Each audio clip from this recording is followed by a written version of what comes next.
നിങ്ങളെ റിയാക്ഷൻ വീഡിയോസൊക്കെ കാണുമ്പോൾ ഇറ്റ്സ് മീ ഖൈസ് എന്ന് പറഞ്ഞിട്ടൊരാൾ വഴി പോകുന്നവരെയും വരുന്നവരെയും എല്ലാവരും എടുത്തിട്ട് അലക്കുന്ന വീഡിയോസ് കാണാറുണ്ടായിരിക്കുമല്ലോ അല്ലേ.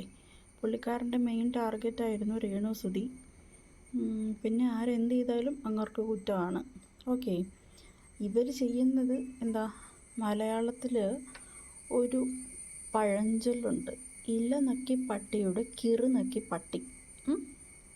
Hope you understand. എനിക്ക് ഇങ്ങനത്തെ റിയാക്ഷൻ വീഡിയോസൊക്കെ ചെയ്യുന്ന ആൾക്കാരെ കാണുമ്പോൾ മറ്റുള്ളവരെ കുറ്റപ്പെടുത്തി അവനവൻ റിയാക്ട് ചെയ്ത് അത് ബമ്പർ ഹിറ്റാക്കുന്ന ആൾക്കാരെ കാണുമ്പോൾ ഈ പഴഞ്ചൊല്ല് എനിക്ക് ഓർമ്മ വരുന്നതേ. അപ്പോൾ ഈ മനുഷ്യൻ ആസ്ട്രോ ടോക്കിൻ്റെ അഡ്വർടൈസ്മെൻറ്റ് 2 യൂട്യൂബേഴ്സ് ചെയ്തത്, 2 പേരാണെന്നാണ് എൻ്റെ ഒരു ഓർമ്മ. ചെയ്തതിനെ പറ്റി ഇയാൾ ഭയങ്കരമായിട്ട് നെഗറ്റീവ് പറഞ്ഞു. ഇവർ കള്ളത്തരം കാണിച്ചു, വ്യൂവേഴ്സിനെ പറ്റിച്ചു, അല്ലെങ്കിൽ അവരുടെ ഫോളോവേഴ്സിനെ പറ്റിച്ചു എന്നൊക്കെ പറഞ്ഞ് ഭയങ്കര പ്രശ്നം ഉണ്ടാക്കി. അല്ല, എനിക്ക് അറിയാൻ പാടില്ല, എന്നിട്ട് ചോദിക്കുക, ഈ ഐശ്വര്യ റായി ലക്സ് തേച്ച് കുളിച്ചിട്ടാ വെളുത്തതെന്നാണോ നിങ്ങൾ വിചാരിക്കുന്നത്? മണ്ടത്തരത്തിനൊക്കെ ഒരു അതിരില്ലേ.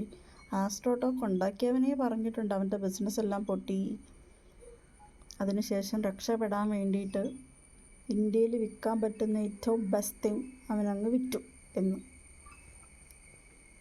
എന്താ പറയുക.